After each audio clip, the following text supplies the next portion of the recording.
शीतल. तुम्ही पाहताय Sheetal recipe. Sheetal recipe या यूट्यूब चॅनलमध्ये तुम्हा सर्वांचं मनापासून खूप खूप स्वागत आहे. तर आज मी तुम्हाला चटकदार चविष्ट अशी पारंपरिक पद्धतीची कलिंगडाच्या सालीची भाजी बनवून दाखवणार आहे.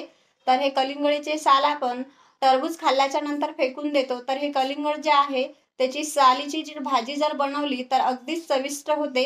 चला तर मग रेसिपीला सुरुवात करूया. आज आपण कलिंगडाच्या सालीपासून चमचमीत चविष्ट झणझणीत अशी भाजी बघणार आहोत. तर ही भाजी खूप चवदार अशी लागते. तर ही जुनीच रेसिपी आहे. जुन्या बायका ह्याची भाजी बनवत होते. पारंपरिक पद्धत आहे ही कलिंगडाच्या सालीची भाजी बनवण्याची. तर तीच आज मी तुम्हाला भाजी दाखवणार आहे.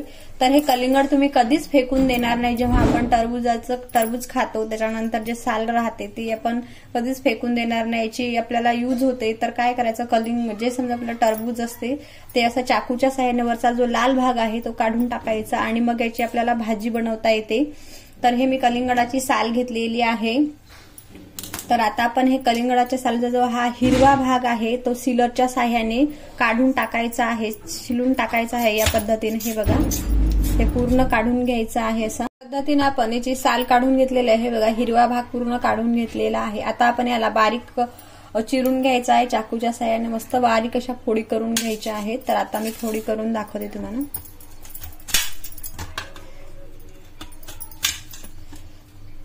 तर बघा, या पद्धतीने अशा लहान साईजच्या फोडी करून घ्यायच्या. कलिंगडाच्या बारीक अशा फोडी करून घेतलेल्या आहेत. तर आता आपल्याला भाजीसाठी जे जे साहित्य लागतात ते पाहूयात आपण. तर 1 चम्मच जिरं, 1 चम्मच मोहरी, 2 ते 3 चम्मच दाण्याचा कूट आणि धना पावडर घेतलेला आहे मी 1 चम्मच आणि 1 चम्मच गरम मसाला, बारीक ठेचून घेतलेला लसूण, 2 हिरव्या मिरच्या उभ्या आकाराच्या कापून घेतलेल्या आहेत आणि 1 बारीक चिरलेला कांदा, 4 ते 5 कढीपत्त्याची पानं. बाकीचे जे मसाले आहेत ते आपण तेलात घालणार आहोत.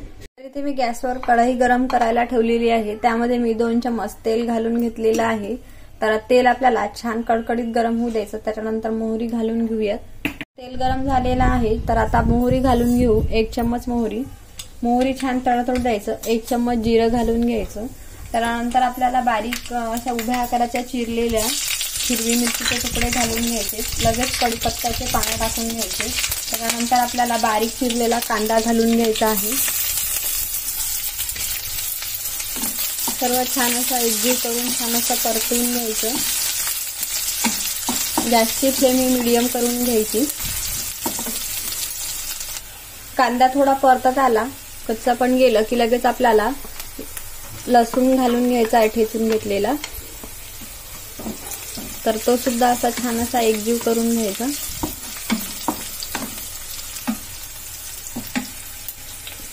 अर्धा चम्मच हळद पावडर घालून घ्यायचं.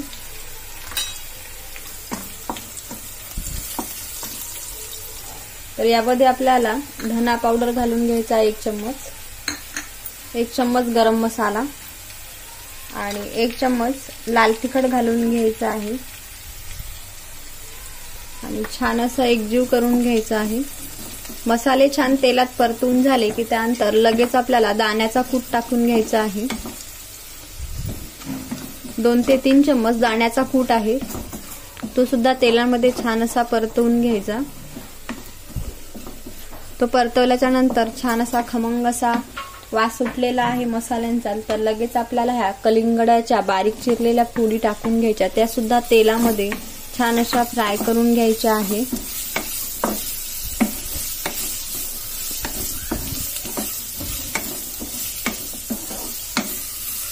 तर आता आपण यामध्ये चवीपुरतं मीठ घालून घेणार आहोत.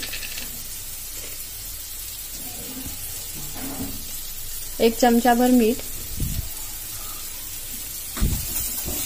आपल्याला ह्या फोडी शिजण्यासाठी साधारणतः पाऊण वाटी पाणी घालून घ्यायचं आहे आणि झाकण ठेवून आपल्याला मीडियम गॅसवर छान असं ह्या कलिंगडाची जी भाजी आहे ती छान अशी शिजू द्यायची आहे. आपल्या भाजीला 10 मिनिटं झालेली आहे. तर तुम्ही पाहू शकता खूपच सुंदर असा रंग आलेला आहे आणि चविष्ट सुद्धा झालेली आहे। चवदार लागते ही भाजी। तर ही भाजी तुम्ही भाकरी सोबत, पोळी सोबत सोबत सुद्धा खाऊ शकता। तर आता आपण वरतून यावर बारीक चिरलेला असा कोथिंबीर स्प्रेड करणार आहोत। हे बघा, मस्त खूप सुंदर अशी भाजी झालेली आहे। तर तुम्ही बघू शकता। तर ही भाजी तुम्ही एकदा बनवली तर नेहमीच बनवत राहाल अशी ही चवदार भाजी होते। तुम्हाला ही भाजी नक्कीच आवडेल तर माझ्या पद्धतीने नक्की बनवा। आणि हा व्हिडिओ तुम्हाला आवडला असेल तर लाईक करा, चॅनलवर नवीन असाल तर सबस्क्राईब करा, बाजूला बेल आयकॉन आहे त्यावरही क्लिक करा। म्हणजे काय होईल, जेव्हा मी व्हिडिओ अपलोड करते तेव्हा सर्वात आधी नोटिफिकेशन हे तुम्हाला मिळते। चला तर मग असाच एका छानशा आणि नवनवीन रेसिपीमध्ये पुन्हा भेटूया। तुम्ही माझा कलिंगडाच्या रेसिपीचा भाजीचा व्हिडिओ वेळात वेळ काढून बघितल्याबद्दल तुमचे मनापासून खूप खूप धन्यवाद।